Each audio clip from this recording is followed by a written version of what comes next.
A gente já debateu esse assunto aqui várias vezes, passamos por esse perrengue de 2 anos terríveis, não é? De restrições e mortes no mundo todo. Mas as variantes e as subvariantes e ainda mais o vírus tentando sobreviver como pode. Agora aparece uma outra subvariante da Omicron, a Aedes. O que será que ela pode fazer com a gente? Vamos saber. Doutora Luciana Pacheco, mais uma vez, seja bem-vinda nesse comecinho de semana para a gente poder ficar bem informado. É uma subvariante da Ômicron. Isso é causado por pessoas que ainda não se vacinaram e que esse vírus entra e acaba se mutando ali, ou isso faz parte, inclusive, desses vírus da gripe, né, como no caso da Covid-19, que está toda hora tentando se disfarçar para atacar a gente? Boa tarde. Boa tarde, Wilson. Boa tarde a todos os telespectadores. Wilson, é um fenômeno natural, a mutação é um fenômeno natural nos vírus. As famílias de vírus, tem famílias de vírus que se mutam com mais facilidade, com mais intensidade, e outros menos. Mas o SARS-CoV-2, ele é um vírus que tem essa possibilidade de mutação. E além, né, desse fenômeno que ele tem, dessa possibilidade que ele tem, da natureza dele, há a persistência de pessoas ainda que estão sem as defesas, ou porque não tomaram a vacina, porque também não adoeceram,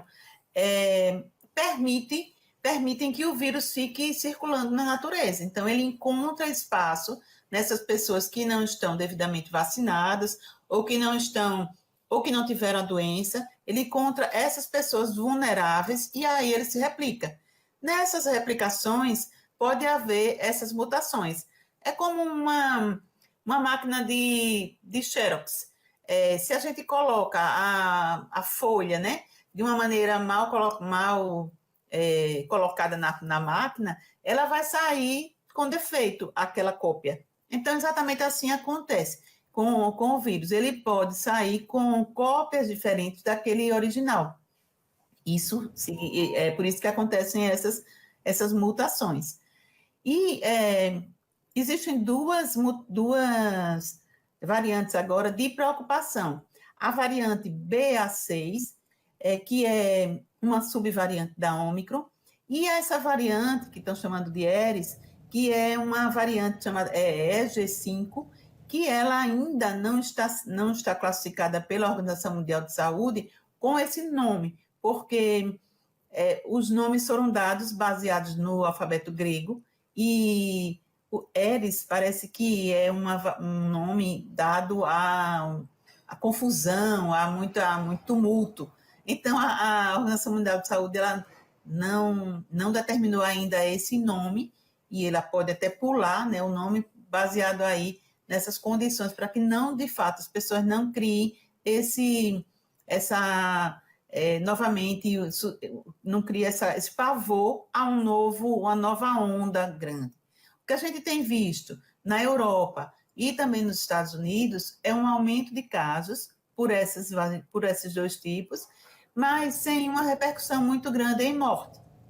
Então, diferente de 2020, 2021, quando a gente não tinha vacina, qualquer variante que surgia e pegava as pessoas muito expostas, sem a vacinação, então elas desenvolviam um quadro mais grave, mais intenso e muitos óbitos, como a gente viu.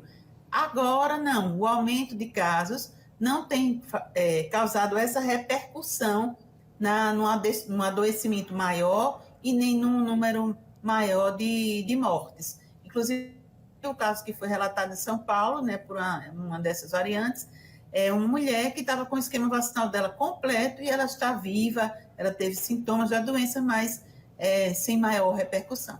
Perfeito.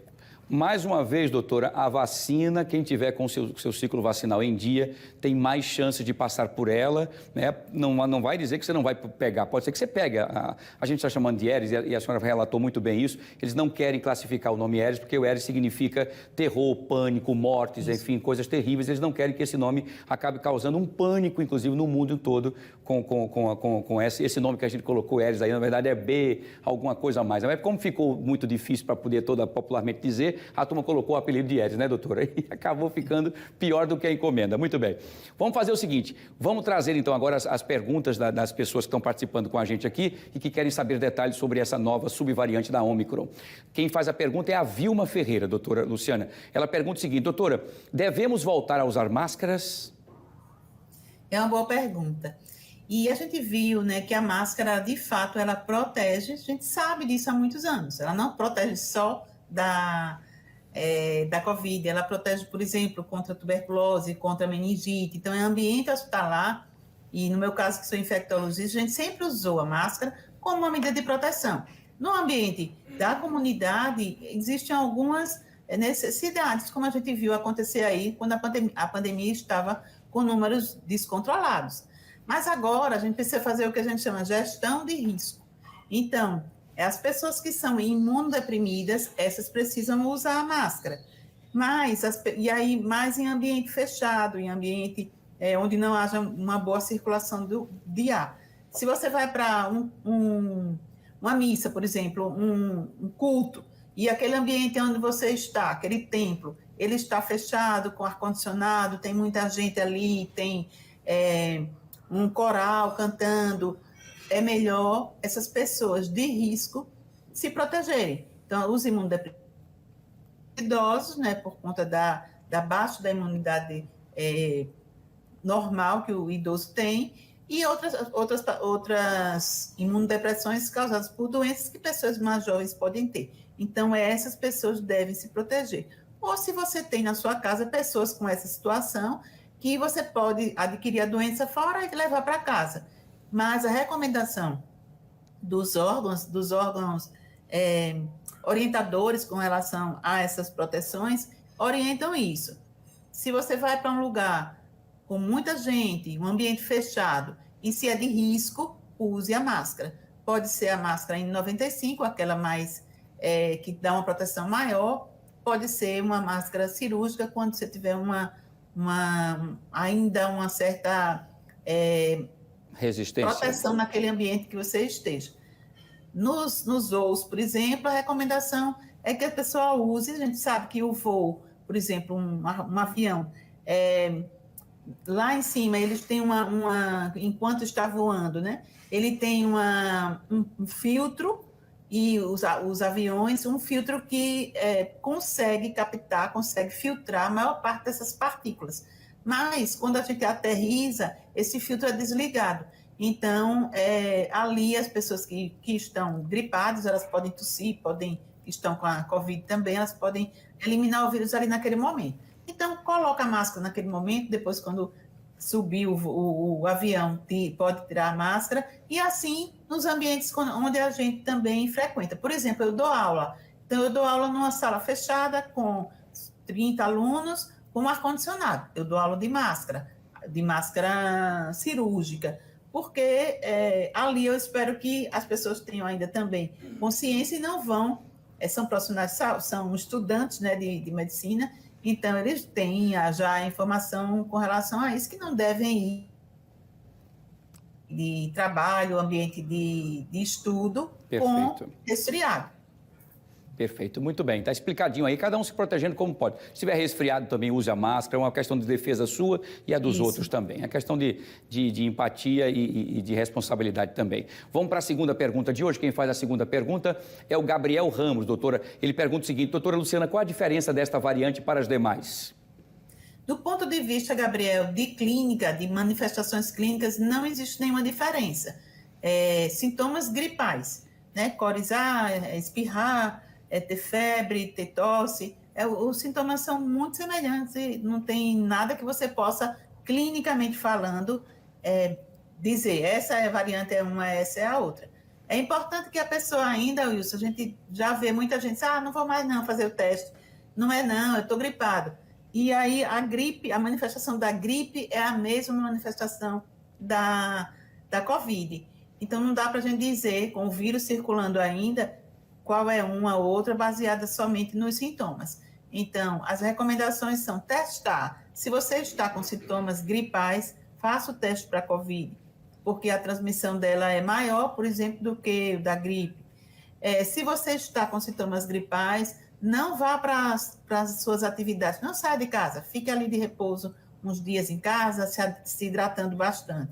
Existem já tratamentos que são fornecidos pelo SUS, que principalmente no começo da doença, mas também tem os critérios para serem utilizados. E o mais importante disso tudo isso, se vacinem, completem seu esquema vacinal. Quem tem 2 doses, a maior parte dos brasileiros tem 2 doses da vacina, mas só 17% dos brasileiros tomaram a bivalente, que seria como se fosse o reforço. Então, quem tem 2 doses, tome uma terceira, porque aí você já fica mais protegido contra essas possíveis aí variantes que ainda possam acontecer, porque, como eu falei, o vírus tem essa possibilidade. Então, 3 doses já está bom. Quem é grupo de risco, faça o seu esquema completo com as 5 doses. Então, essa é a recomendação que a gente faz para que as pessoas, a gente está em meados de, já terminando, né, o mês de agosto de 2023, mas o vírus circula. Então, tem médico até, meus colegas negacionistas, que dizem assim, a vacina não serviu de nada. Como é que a pessoa diz isso, Wilson? Que a vacina não serviu de nada quando a gente vê uma redução tão grande de casos. A vacina, ela não protege 100% da pessoa não ter, né? Mas ela protege da forma grave, que é o mais importante. A gente quer o nosso ente querido próximo da gente, mesmo que ele tenha Covid. Perfeito. Então, se vacinem e se protejam. Muito bem, doutora, perfeito, muito bem. E recado dado, né? Muito bem, importantíssimo, vacinar para poder se proteger. Doutora, mais uma vez, uma boa tarde, uma boa semana, com muita saúde, com muita proteção, inclusive, acreditando sempre na ciência, que já provou que realmente veio para proteger a todos. Um abraço, boa semana, sucesso, até a próxima. Até a próxima, Wilson. Até para semana. Se Deus quiser. Doutora Luciana Pacheco, infectologista, prestação de serviço pura aqui no nosso Fenômeno Fique Alerta, tá? Importante.